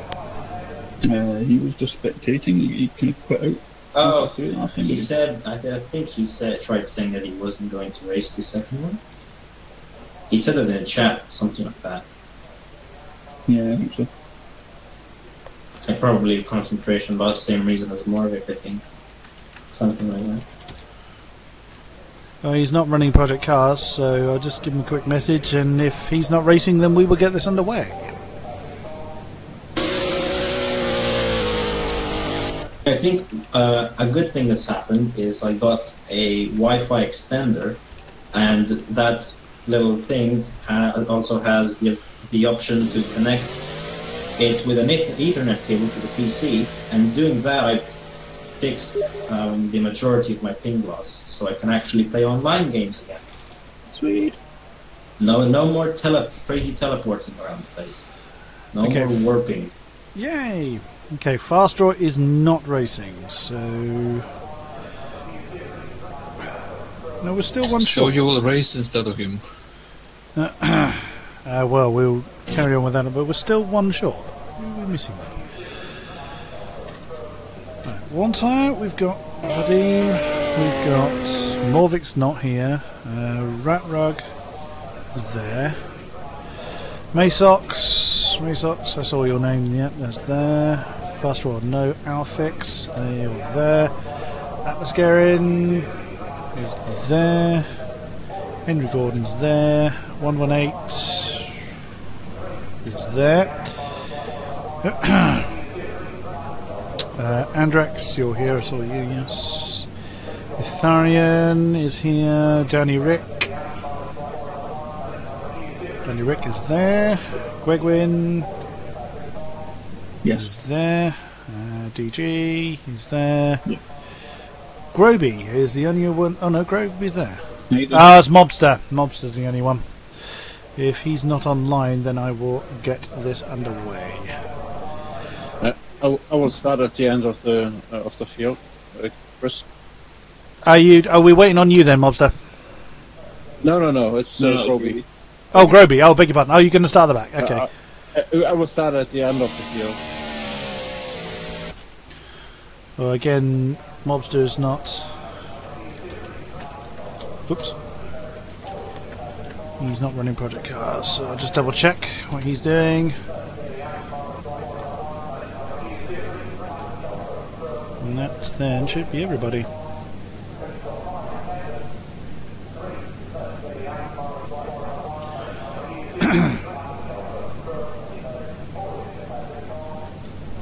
Okay, Mobster is not racing, so we are going to skip the session, and then I'm going to drive past everybody, and then I'll read out everybody's names.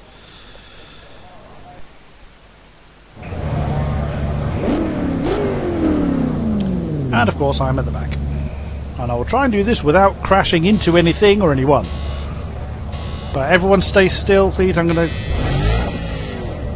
try not to hit Alfix. Thank you. Oh, stay still! Stay still! Stay! Groby! Right. So, Groby, you're going to start at the back. Do you want to start at the back of the GT4 field then? Or the back of the... Yeah. Start at the back of the GT4s. Okay. DG, please. No, you want the GT3s first. Oh, you want the GT3s first? Yeah. Right, okay. Sit still, DG. Right, the GT3 start. No problem, mate. Alright, 118 then first.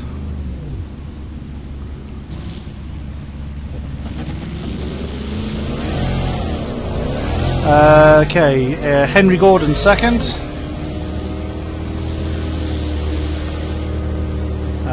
Atlas Garen. Catch up to me, please, 118. Alfix.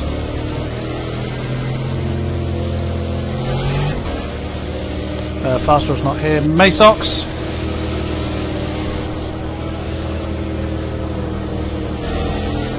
Ratrug. Vadim. And Worn Tyre is your GT3 field.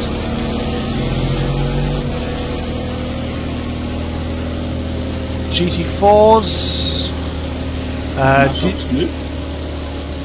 Is Masox not moving? I'm showing the P11 for me.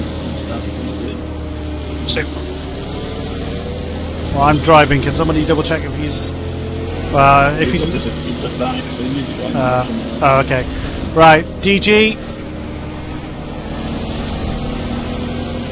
Wait, I think Atlas actually finished ahead of me in the race. Yeah, but this is on qualifying results, not... Oh, okay. Alright, DG, Gwegwin. Danny Rick. Itharian. Andrex. And Groby. That should be everybody. GT3's formation point. GT3's form up.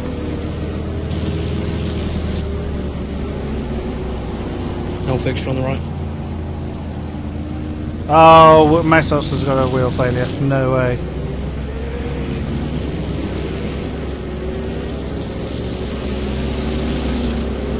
Where on earth is it?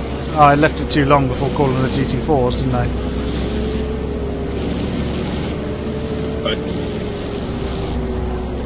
It's alright, it's not bad as that. That didn't have a bigger gap for me. Right. Go, GT3s. Go when ready.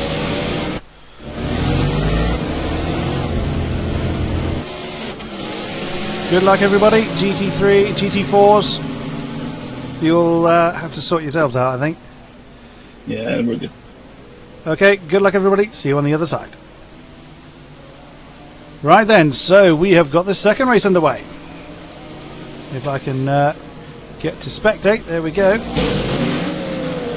So the GT3s are underway, with Henry Gordon still leading the way. Just need to sort my windows out again. There we go. What I'm hoping is that the GT4s will get themselves racing before the GT3s come storming in. Yeah, they are just arriving at the last turn. There's the GT3s. They'll be fine. Henry Gordon then still leading the way. Atlas Garrett is up to second position. 118 is falling through the field then. He's still with them. Oh, that's still very, very close to the GT3s. Warm tyre keeping himself out of trouble. Unfortunately, Maysox has had a wheel failure. That is a great, great shame as Vadim has taken second. Lovely move on the inside of Atlas Garrett. Oh, look at that. Nearly side by side there. That is Alfix and Ratrug. Oh, look at one tyre. What a dive bomb on the inside of the last turn. That's caused Alfix to go wide. I wonder whether there was impact there. We did hear a bang, but I wasn't sure who was between. That's 118 coming through on the Z4 and taking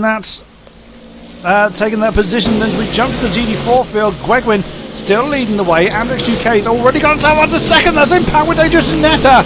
Oh, goodness me. That's going to send Andrex right the way down the bottom of the field, and DG allows Andrex ahead of him. Maysos has already retired, unfortunately. Just want to get back up to the front of the field. There's Henry Gordon with Vadim on the outside.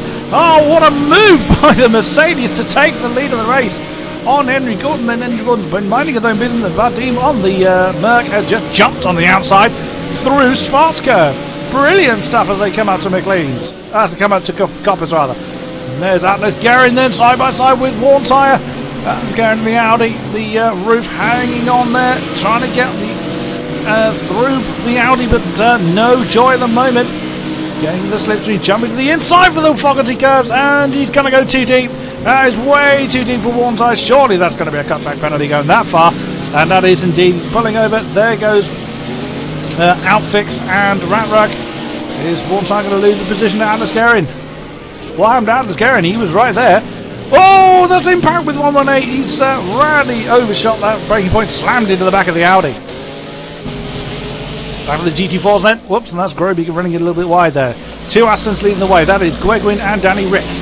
The camera's lost again as they come through the old hairpin. Lovely line by Danny Rick. That's given him the momentum on Gwegwin. Could he get the class lead here? That is for 8th position overall, and that is indeed Danny Rick with that position. Nicely done. Very nice there. Oh, Gwegwin has gotten all out of kilter. Did he get himself a cut track penalty? He's falling through the field quite badly. Itharian's now to 9th position with Andrex right in short succession. Gwegwin's back underway again. There's Groby in 12th. DG is... Oh, he's having trouble again. And there's Vadim then. Racing to just fly through. It's a shame he had a wheel failure there, Maysox, but you're welcome in the stream nonetheless.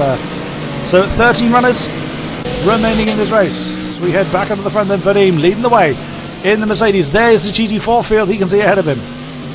He's got quite an impressive lead over this man. Henry Gordon, to be fair, is doing a pretty decent job hanging on in there. In second position, Ratrug there in third. In the Mercedes there we see Dangerous Janetta unfortunately being swamped by the GT3 field, and that's Warm Tyre on the inside of the V8 Aston of Alfix, and through up into fourth position does Warm Tyre go then. Next is Atlas Garrett, who runs a bit wide at the Melbourne Hairpin. Melbourne Hairpin. Well, I don't know what Melbourne Hairpin is. Melbourne Hairpin was what I was aiming for. I couldn't get it right the second time either. Warm Tyre then with ground to make up. Then after that big cut track penalty he had last time around at the Fogarty Yeses for overshooting the braking point and darting off into the sand. Oh no, Alfix has spun at Redgate. Alfix is in trouble. He's down to 6th position. 118's right with him. He goes through past the very battered V8 Aston, and that's Andrex and Itharian swap position. Oh, lovely move by the Ginetta. That is at McLean's. Very nicely done there by Andrex through Coppets onto the Dunlop straight there. Beautiful move, and that is now he's now chasing up to Danny Rick for class lead. That's Alfix and 118's front position again. Alfix having trouble at I think it's the Craner curves where he's come a cropper. That is. No, that'll be around Stax's Bridge. He's gone wide again. And that is... Oh, and that's Warm Tyre getting that third position from Henry Gordon. And that he does at the Fogarty Yeses, getting it nicely done there. And that's Andrex gaining a position there, or having a battle with Gwegwin. Right, look at that. That's Vadim right in there as well, I think. It is. It's race leader Vadim in the middle of the GT4 field, getting a lap on them.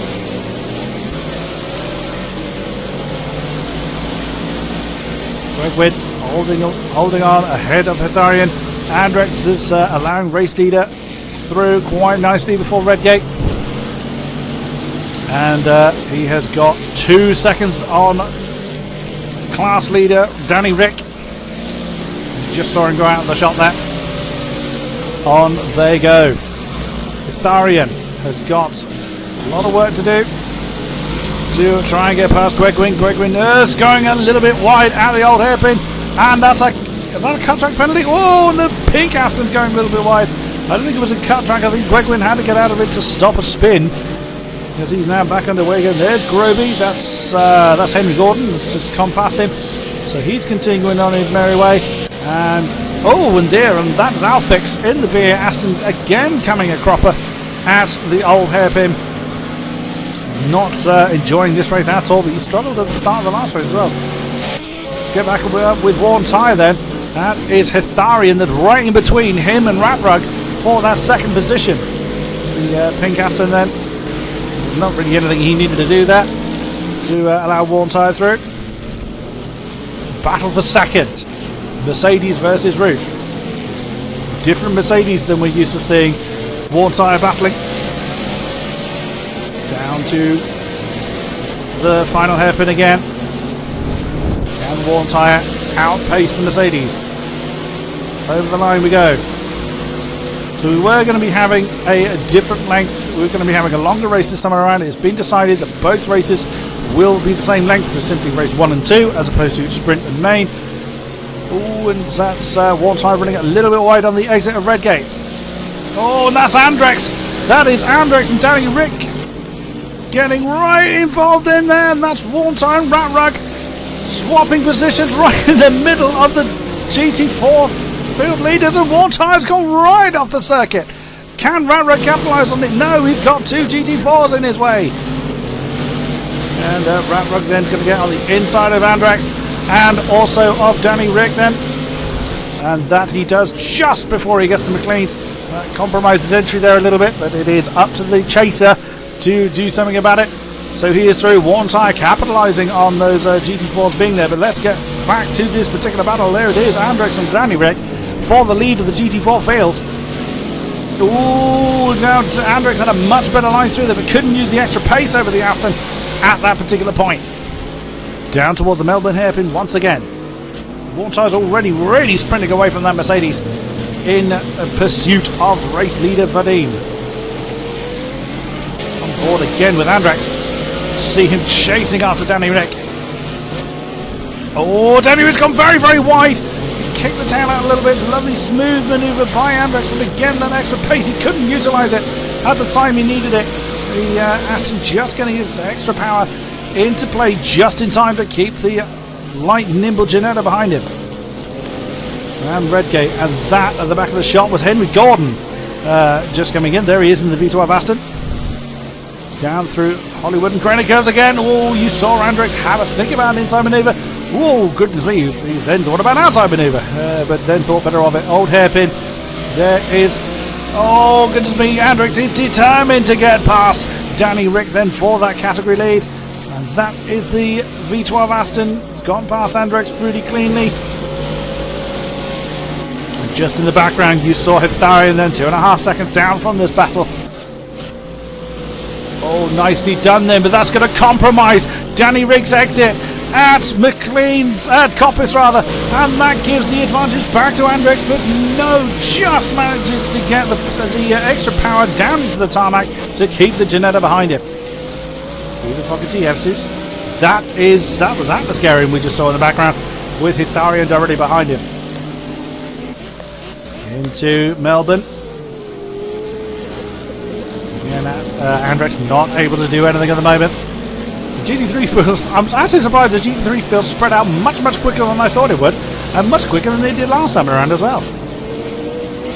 This is the closest battle we got again. That is Danny Rick going too wide, too deep at that corner. It gives Andrex a little bit of an advantage at that moment, but the Aston can just about outpace the Ginetta. Incoming Atmospherian in the Audi. So again, these two are going to have to get out of the way. Let's go on board with Andrex then. As as they come through Hollywood, down through the corner curves. Oh, and again, Andrex just got the pace that he wanted, but not at the time that he needed it. Oh, but now this is going to be his opportunities. The Aston of Danny Rick runs it a little bit wide, side by side, through Starkey's Bridge and Svans curve. Still, that's going to be advantage Andrex. He's got the position. Excuse me, as he comes on the inside of McLean's, and that is a position to Andrex then, as Danny Rick has already allowed Atlas going through. As they come through Coppice, unless Danny Rick's able to get a monster slipstream, not from the Audi anyway. Oops, and Andrex resumed the racing line. He does not have to get out of the way of those lapping him, as is normal rules in mixed. Oh, Atlas Garen got all out of shape. That actually held Andrex up. Danny Rick now has the inside heading down towards Melbourne. That is 8th position back to Danny Rick. That's a swap position again. Oh, that's too much inside curve there for the Aston. Oh, how he didn't get a cut track there, I don't know, but that is position's gone back to the Ginetta. Andrex has got the inside line for that final hairpin, and he takes it nice and cleanly, and that brought Hetharian back into this mixture. Slightly wide on the exit for Danny Rick, kicking up a bit of dust. Not too bad though. On board with the Aston this time. Heading into red gain. Oh, that could have ended in a big disaster for the Aston. Oh, and the Ginetta. But this time they keep themselves nice and clean. Can Danny Rick get any pace on the Ginetta? This is where the Ginetta's been strong over the Aston. Oh, goodness me.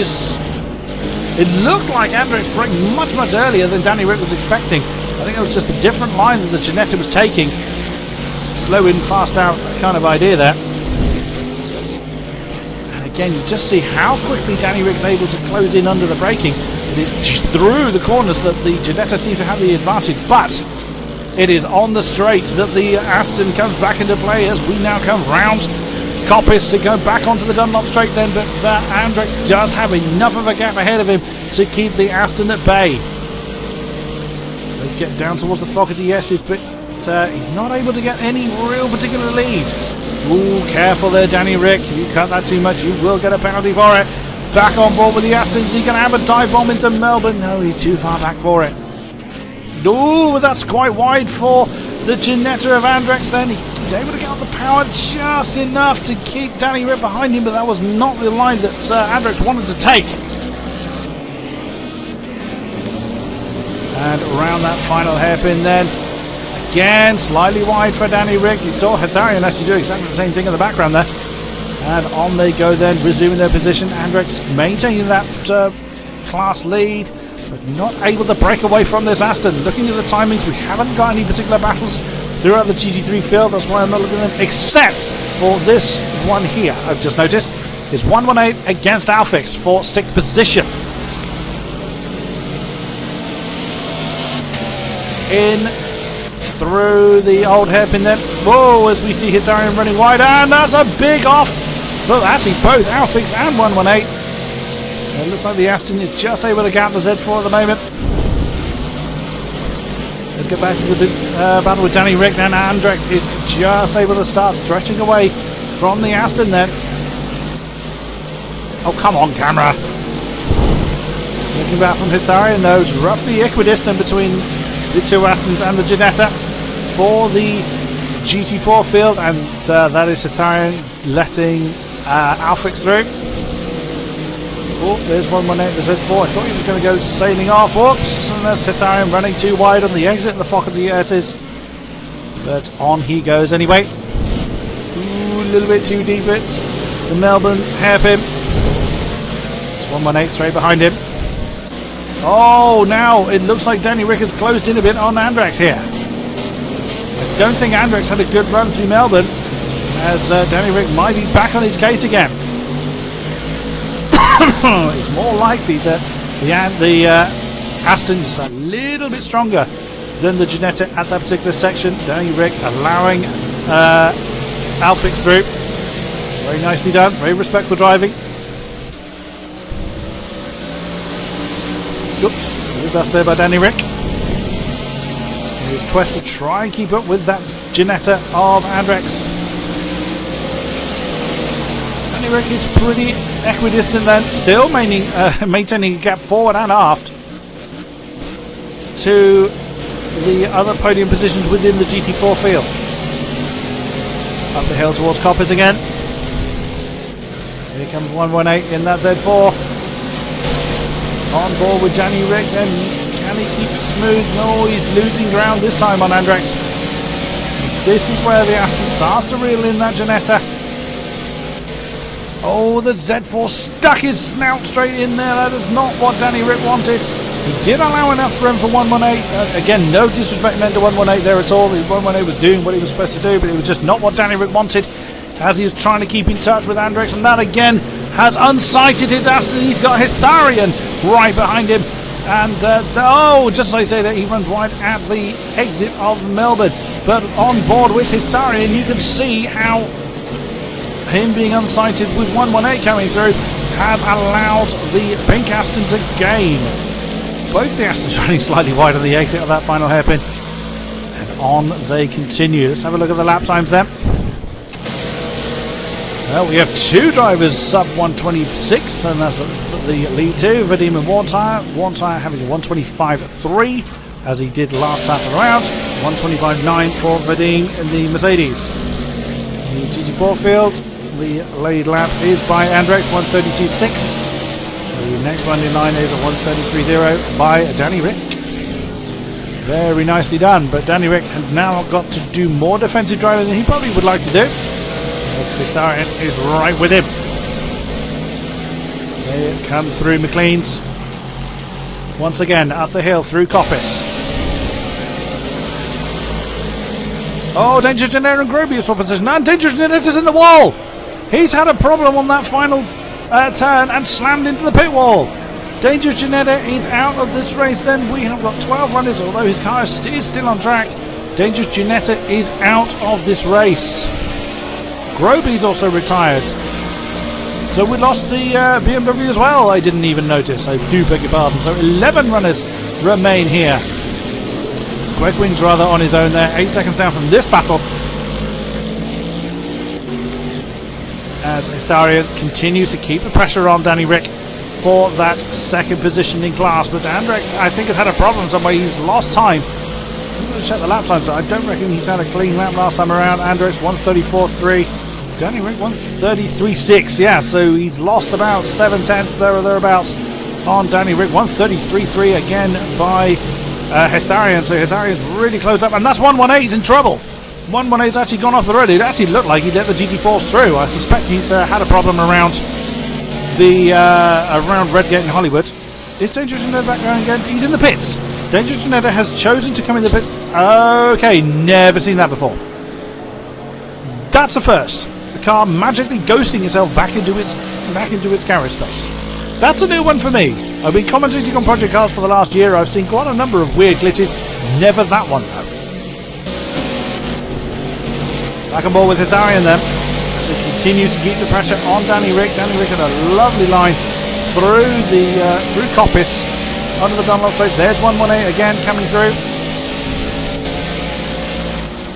As 118 jumps onto the inside there to take the Fogarty, but he's overcooked it.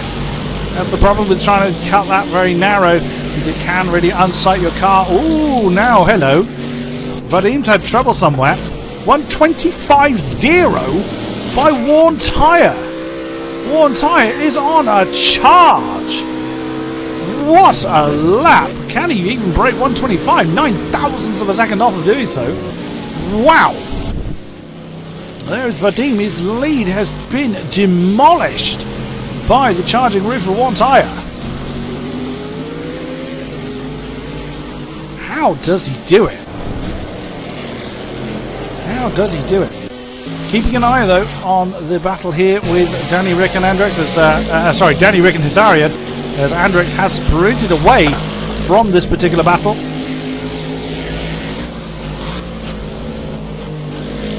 And whilst I was actually looking at the chat box, these two swap position. Oh no, they didn't. What am I talking about? I had it in my head. Hitharian was ahead of Danny Rick. No, not at all. Although Danny Rick is wandering around. Oh, a bit of a lag moment there for Danny Rick. I just wanted to keep an eye on this battle, or this potential battle for the lead. Ooh, Oh, Warm Tire getting a little bit squirrely there. Through McLean's. Oh, running a tad wide there. That is Quegwin in the Aston, and that is race leader Verdine.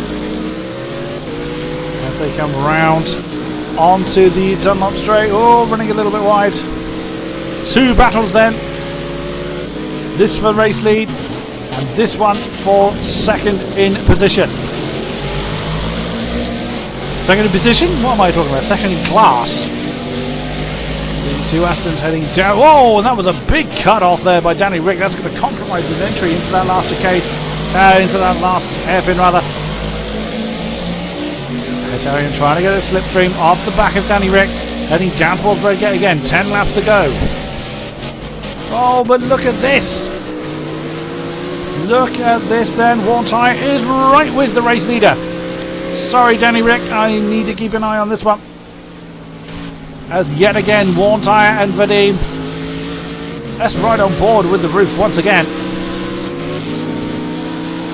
As we head down through Hollywood, through the craner curves. Ooh, that was a little bit dangerous there. And again.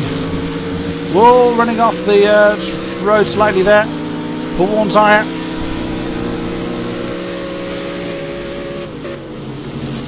Warm Tire making his presence known in Vadim's mirrors. Whoa, very, very wide there on the exit of McLean's. Again, that does actually look like he's cutting McLean's a little bit. Coppice, rather. Staying on board with the roof. He's definitely keeping his presence known in Vadim's mirrors. There's again cut through the Fogarty S's there. Need to be careful with that one, Warm Tire. Oh, he's having a look in the inside. Oh, and that was just defended by Vadim there. And heading up to that final hairpin turn. There we see Hitharian. Ironically, these are the 2 battles that we're keeping an eye on. This one for the lead, and the 2 cars directly ahead is Hitharian and Danny Rick. Staying on board with Warm Tire here, as we happen to have a great ringside seat for all the battles. Whoops, running slightly wide of Redgate, but in defending pretty well. Ooh, just 2 different lines of the car that these 2 drivers were taking, and Warm Tire not able to use any extra pace there. Well defended there by Vadim. Hitharian staying over to the right hand side. Oh, that was a very strange spin by Vadim, so much so Warm Tire did a sympathy off. That was really, really bizarre. Warm Tire now back in the lead as Vadim just ended up slightly wide there on the exit of Coppice. No way, Groby. That was such a shame. Whoa! Something very strange happened with Warm Tire there. He got all out of shape at the Fogarty S's. Vadim then, can he close back in on Warm Tire? We've got Ratbrook closing in on him because of the strange... Oh, Warm Tire's gone off at Melbourne. Warm Tire's gone off the track at Melbourne. What is going on here? Vadim is back in the lead then. Both these drivers having very strange off moments. And Ratbrook's right in there as well. Well.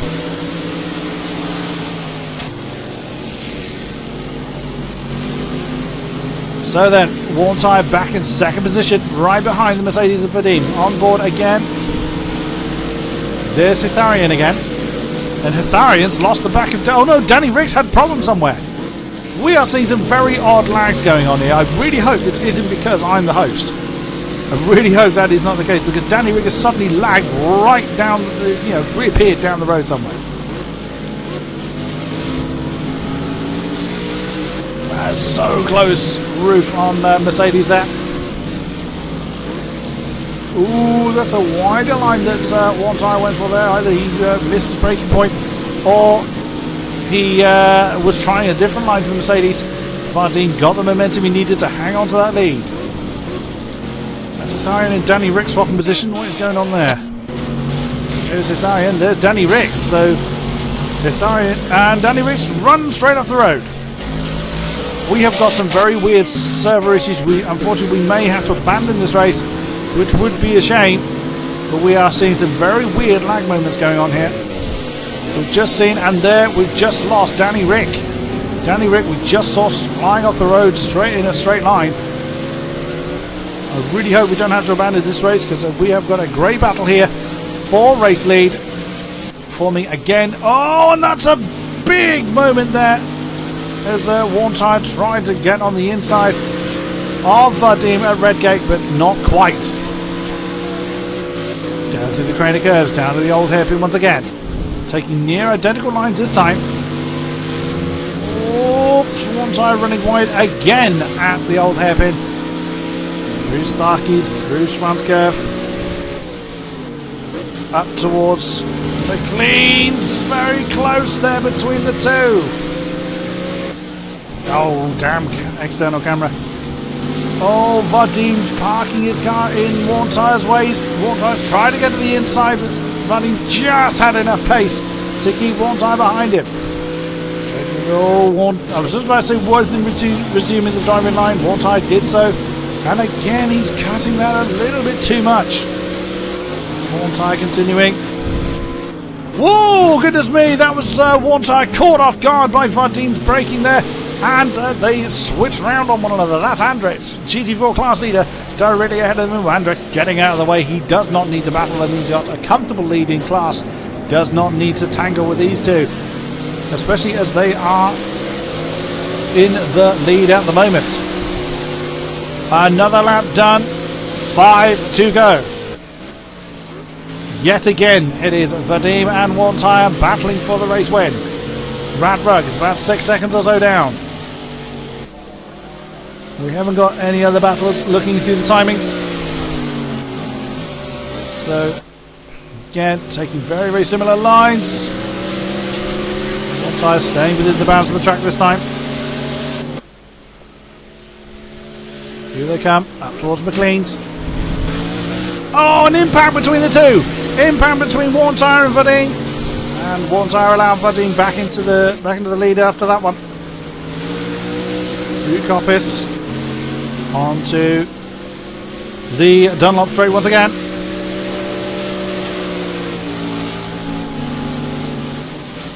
Through the Fogarty S's. Oops, little bit wide, a little bit squirrely on the exit there. Hopefully no one else has got any lag problems that we've been seeing before. Ooh, Warntire didn't have a good run on the exit of Melbourne. That's going to give Vadim a tiny bit of breathing space that he so desperately will need. Not the turn that Warntire needed there. 4 laps to go.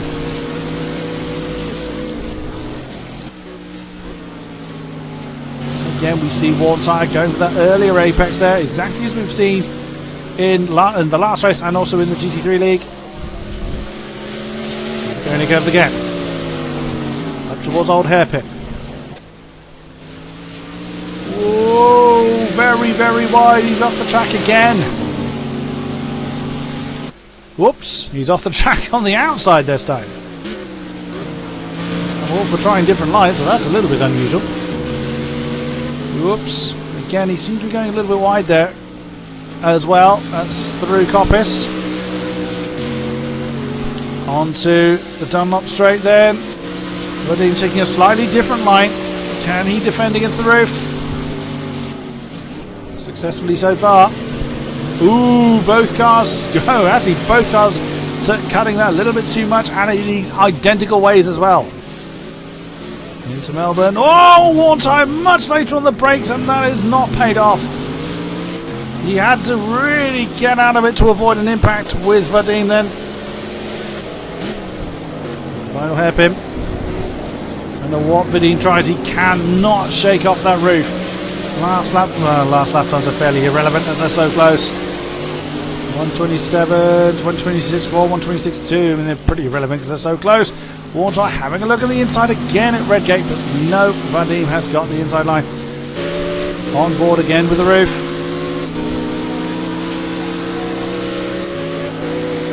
Vadim this time having the momentum to keep the lead to himself. Whoops. Well, I say whoops unless that's the intended line that they're going for.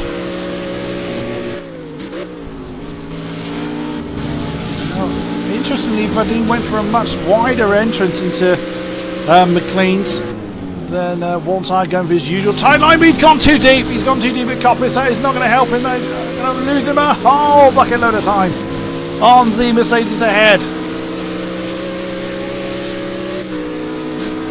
That is not going to help him at all in his chase for the lead. Is that same line that he's been using through the Fogarty S's, it seems. Oh, again. Getting very, very close at that Melbourne hairpin.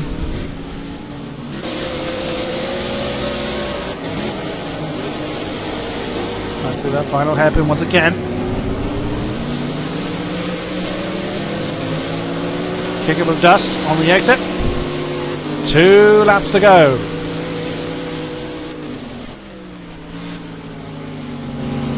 Red gate. May as well stick with this view, quite frankly. Vadim's got the momentum he needs. Waltire is really pushing hard to keep in touch with that Mercedes.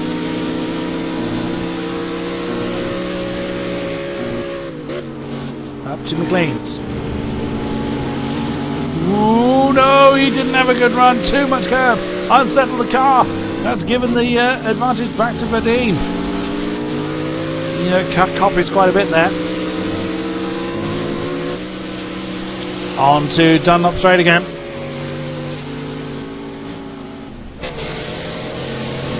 Through Fogarty S's. Oh, I thought Waltire was a little bit out of kilter there. Thought he might have caused himself a spin, but no, who's that? Is that 118? I think it is. I think that's 118 that's strewn across the track. It was in the Z4. He's had trouble at Melbourne. He has, however, gotten out of the way of the race leaders as they come through. Around the final hairpin. It is 1 more lap to go.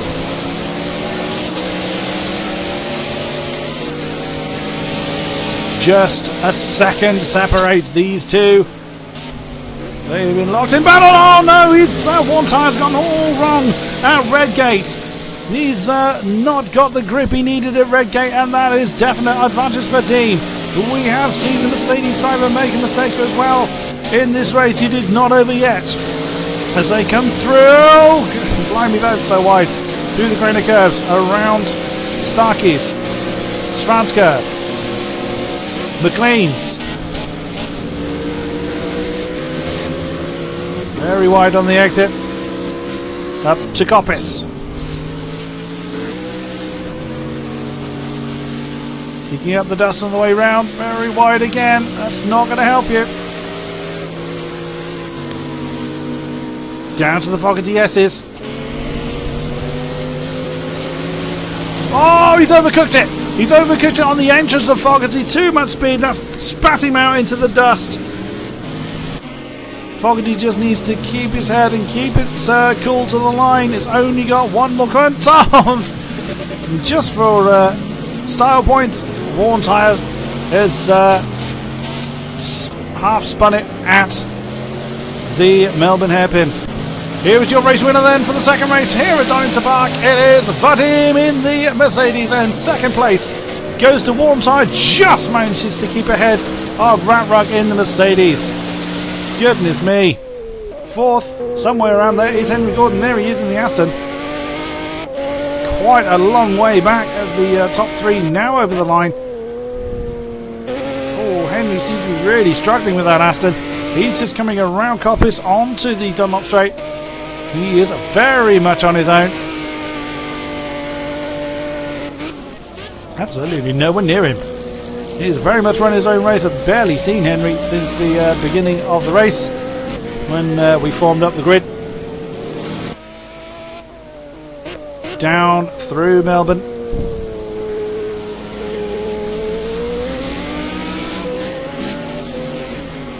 And already one tyre's jumped out of the server.